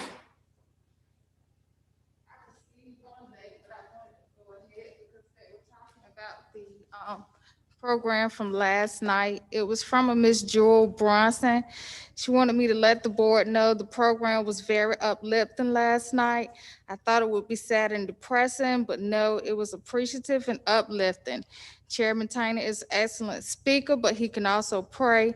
I enjoyed the ceremony. Say thank you to all that helped put the ceremony together. Thank you. Last night was a fine example of what we do in Northampton County. We love Northampton County. We love the people of Northampton County. We've lost many in Northampton County in the last 12 months due to COVID-19 and other causes. And I thought it was a great idea, Commissioner Boone. It wasn't my idea, it was yours. Commissioner Boone, you and our clerk came together and brought forth a program. Ms. Buffalo, you're a part of it. I can't say enough about how touching it was last night. And one of the reasons is personally for me is because my sister's name was on the road, okay? And sometimes you don't feel it unless it hits in your family. And it was certainly, thank you all for doing that. I thank the people in the county. I think that's just one, I don't know her, but that's just one citizen in this county who appreciate the caring that we have for people, the caring. Are there any other comments? There was one more that was sent. Yes. If you don't mind me reading it at this time. I don't mind, yes. From a citizen, his name was Mr. George N. Pope, Vice President of Vance Construction in Henderson. He noted that his family was at the ceremony last night and how heartwarming it was to see that the commissioners felt the need to share its sympathy with the community. And he thanked us for the beautiful selection. He noted that his mother was Mrs. Mary Hedgepeth Pope. She passed November to COVID. He was very appreciative of the music that was playing in the background of the actual video presentation. He even shared that the selection, "It Is Well With My Soul," was the song that was sung at his mother's homegoing service. And he just wanted to truly express his gratitude to the commissioners of Northampton County. So I just wanted to share that with you all. He sent me that this morning. Thank you. Commissioner, thank you for leading with a heart. Thank you for leading with a heart. I need to say that to all of you. Thank you for leading with a heart that cares. At this time, I'll have any remarks that need to be made by Commissioner Boone. I will, just briefly. I just wanted to just extend some thank yous to a few individuals for the carrying out of the ceremony on last night. Mrs. Shonda, our clerk to the board, who has, just been so instrumental in making sure that it was organized and carried out the way that we could have wanted it to be. No, it wasn't perfect, but we were close. Thank you, Mrs. Shonda. Mr. Parker, thank you for your leadership with technology. Thank you for your willingness to be of assistance to Tequila Sunrise. And of course, want to thank the Tequila Sunrise company, who are Northampton County natives. They attended Northampton County High School West back when there were 2 high schools. And so I want to thank them, our sheriff's department, our sheriff deputies who were on this in attendance as well.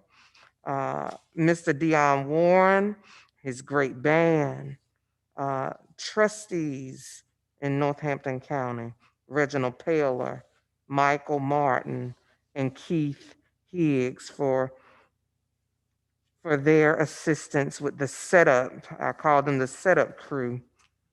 And Reverend Warren, and well, that's what we call him because it's kind of hard to pronounce his last name and you don't want to mess it up, but Reverend Warren of the Jackson Baptist Church in Jackson, for being a help with names.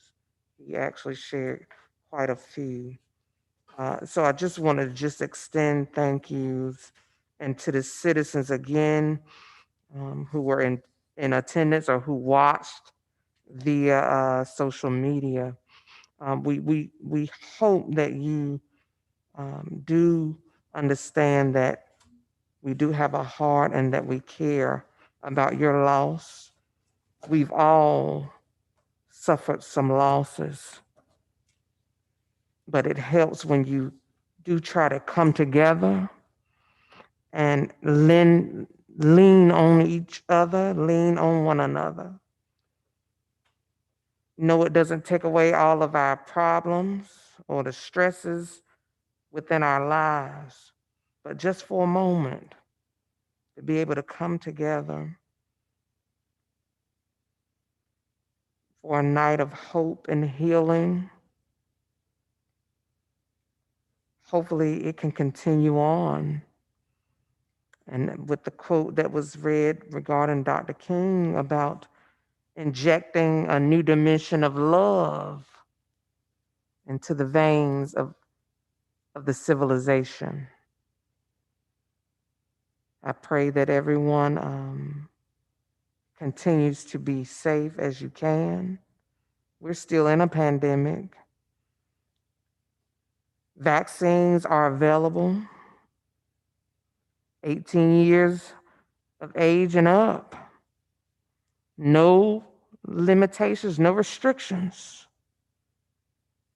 You can get it from our local county health department and other areas in our county and other counties. I know it's your choice. Do your research. Pray about it.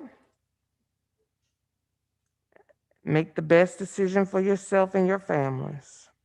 Those are my comments, Chairman Tyner.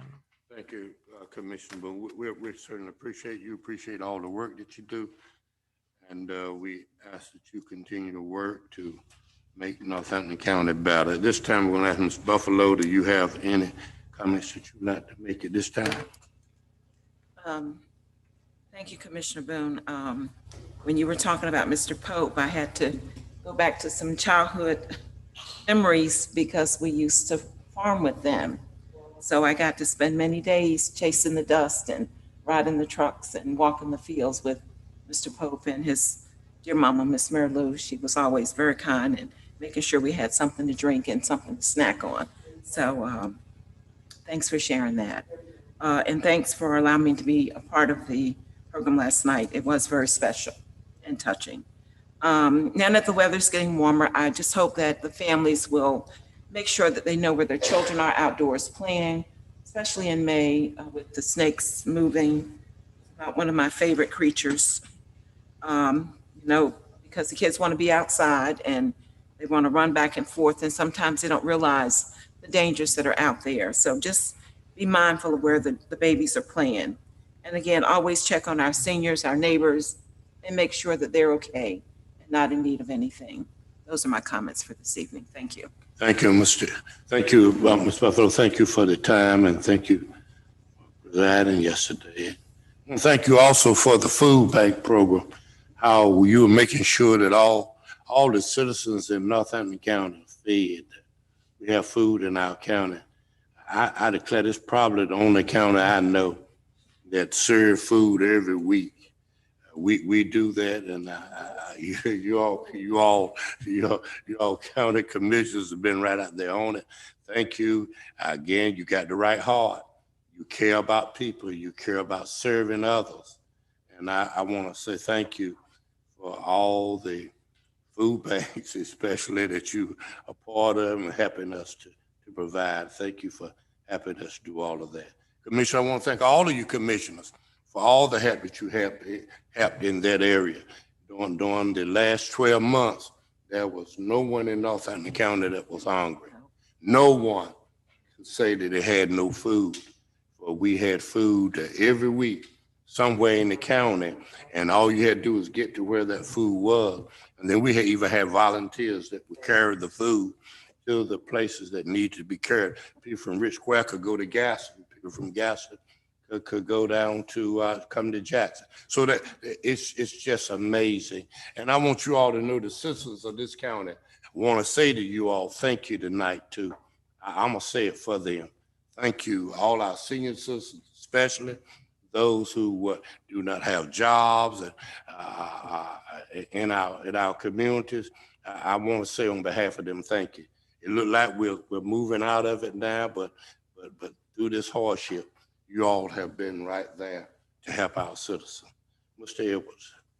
Thank you, Mr. Chairman. I just want to say May is graduation month when you look across Northampton County. And so on this graduation month, to any high school senior that is graduating, we want to extend a hearty congratulations to you for a job well done. I do not know all the dates, so I'd be remiss if I start calling out dates, but to any person, any young man, a young woman that's graduating high school, moving on to the next chapter of their life, we extend a heartfelt congratulations for a job well done, finishing your high school career. Next, I just want to say this month is Asian American Heritage Month, just as many months pay honor to persons. This month is for Asian Americans. I also want to congratulate the Northampton High School Jaguars on being the Eastern Regional runner-ups.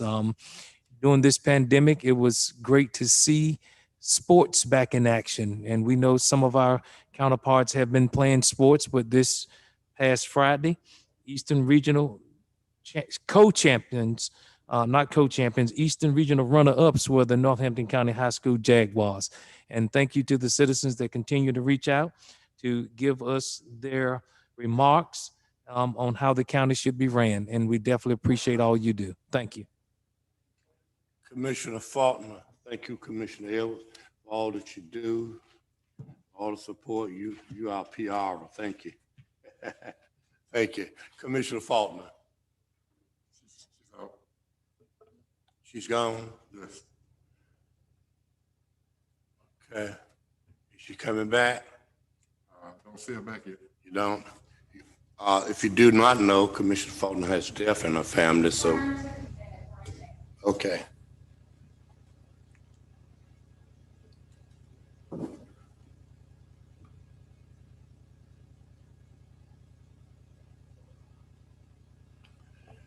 Please, those who listening, we're waiting for Commissioner Faulkner.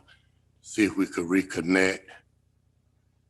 I tell you what, if she connects, let me know. We'll come back to her. Let me give my found and tell the citizens of the county how much we love and how much we respect them. We listen to you every day, all the concerns that you have. Of course, we cannot do what everybody decided for us to do. Some want to go left, some want to go right. We have to make up in our minds which way we think is best for Northampton County, and that's what we have to deliver. I want to speak to you tonight on the fact that we are working hard on the budget. Our person in our finance office is working, and we're hoping that she'll be ready to present to us a budget real soon. That will be a budget that we can all live with, and a budget that will mean progress for Northampton County. Also want you to know that during this time, we did have a termination, not termination, but a resignation of our county manager. And right now, if you really want to know where we are, department heads are keeping it together in Northampton County. Department heads are keeping it together. We are tomorrow, we'll be talking to the North Carolina School Commissioner Board about sending us and having us with an intern. And so we're hoping in the next few days, we will find someone who will step in and be for us interim county manager. In a few days, we shall announce, you shall see it announced that we shall announce for this position in Northampton County. And I declare unto you, while we're looking and while we're going through this process, Northampton County will not miss a beat. That's a promise I make. We got 5 board members who are ready day and night to take on this challenge of making sure that we do not miss a beat. So we're going to move forward in Northampton County. We're looking and we're hoping to have in a few days someone who will come at the helm of as county manager to help operate and move our county forward. But right now, if you find that you have some situation that you want answers to, I beg of you to call the heads of those departments. The heads of those departments have got the orders from me. I gave it to them on Monday, the head of those departments. Please, department heads, you in charge of your department. Operate your department within law. And they promised me that they would, and they promised me they would give the best of their service and of their time. So I want you to know that we shall continue to move forward. And when that announcement of interim by county manager is made, we will let you know as soon as we know, and we are out now looking for someone to take on that position. I see that Commissioner Faulkner is here. Before I end these remarks, Commissioner Faulkner, do you have any remarks you'd like to make tonight? Good evening. I would just like to say thank you for the beautiful service on yesterday, and and I'm not sure if anyone had mentioned that, to the other agencies that work together to focus on the anti-violence and support of us taking back our community. Both were held on the same day.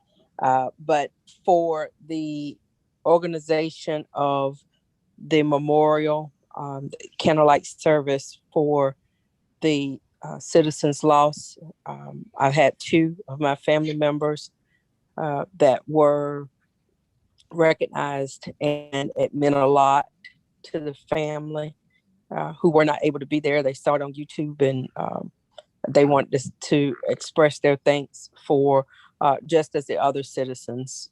We're all citizens, and when one hurt, we're all hurting. So, and I thank everyone for your kind words and your thoughtfulness expressed throughout the time with my family as well. I just want to ask everyone to continue to look out for one another.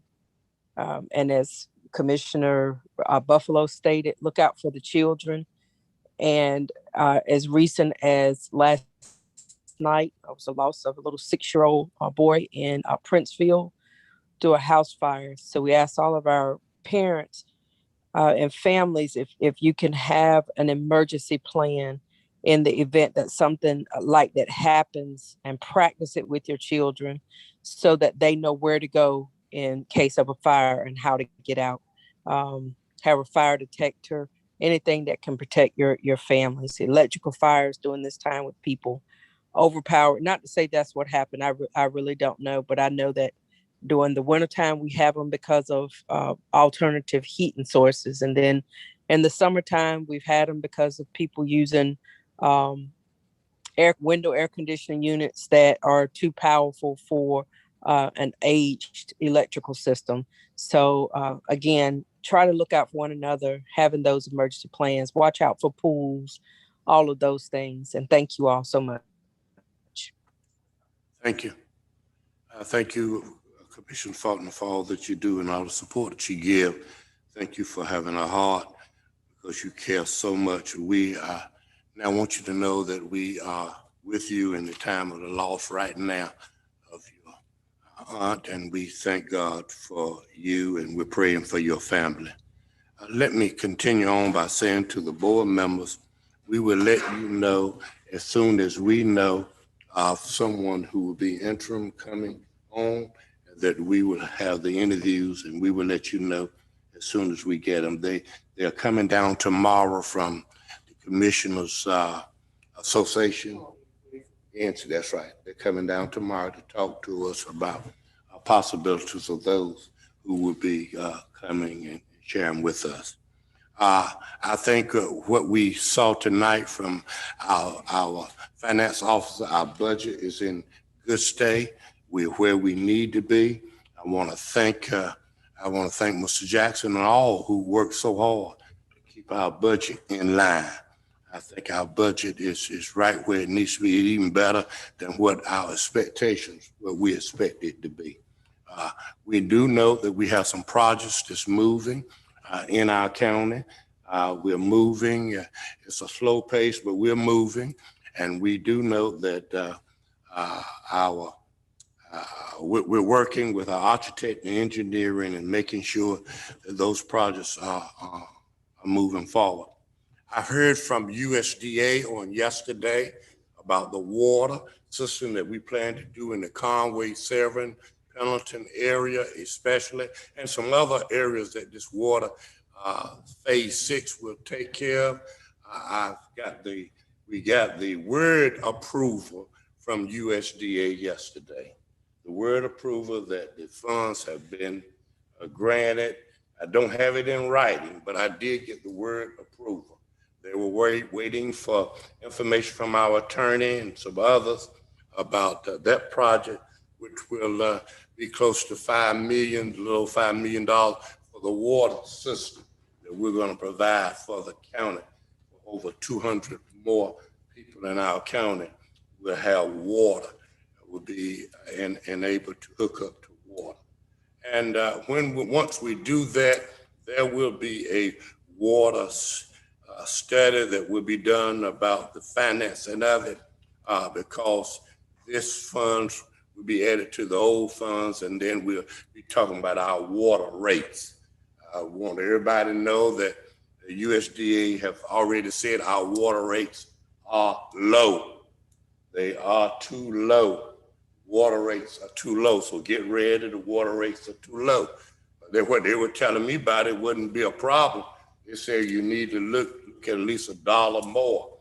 $1, that I could live with that if it's just $1. But they said our water rates are too low. And they're the ones who are going to tell us what our water rates should be. And everybody understand it will not be us. It will be USDA telling us what our water rates would be. So that's where we are with the water. Our courthouse project is moving forward. Our Gaston project is moving forward. And all of them will take wings and fly away. We're waiting for some grant funds. We're waiting for some funds from some other resources, grants, applications we have out there, especially for the Gaston project. And mainly, so that everybody would know, the courthouse project would be our project, would be the county project, would be funded by us. And we're looking at how we can do that in the most feasible way, and making sure, and through all of this, that our tax rate will not increase, that it will decrease. We still plan to decrease our taxes. We plan to do what we can for the employees who are working with us. All of that will be included when the budget is presented within the next 2 or 3 weeks. So are there any questions, board members? I'm taking on this dual role, and yes, you have to ask me questions. I'll do the very best to answer. If I don't, I'll get it for you. Are there any questions? Y'all sure? And if you do, all you do is call me. You got my telephone number. I'll come to the office. I'm not there, Ms. Smallwood, but we'll answer those questions for you. Ms. Smallwood is filling in and making sure that all the telephone calls for the county manager and myself will go to her, and she's filtering those and giving those to us every day as we need to be. To the citizens, thank you for your support. Thank you for all you do. We are all about Northampton County. We're going to move it from a tier 1 county to a tier 2 county. From a tier 1 county to a tier 2 county. Means that we're going to elevate ourselves. We're moving up. And I know we are, because USDA told us last week we were moving up, that we were not in as bad a shape as we think we are in Northampton County. So our goal is to continue to move it forward. Thank you for shopping. Thank you for buying in Northampton County. Thank you for everything that you're doing. Thank you for paying your taxes in Northampton County. We appreciate it, because that means that we can do bigger and better things and provide services for our citizens. If nothing else claiming our attention, board members, anything else claiming your attention? You sure? Okay. Commissioner Faulkner. No, Anything sir. else? Okay, if not, I entertain a motion now that we go into closed session. I make a motion that we enter into closed session regarding GS 143-318.11A6 for personnel, A3 attorney-client privilege, and A4 EDC report. Second. Moving proper second, we're going to closed session. Are there any questions in discussion? All in favor, the number by you sign aye. Aye. Aye, Faulkner. I've had motion is carried. God bless you. Thank you all for listening to us. Thank you for being here. If you got any questions, please call me or the attorney. We'll be glad to answer any questions you might have.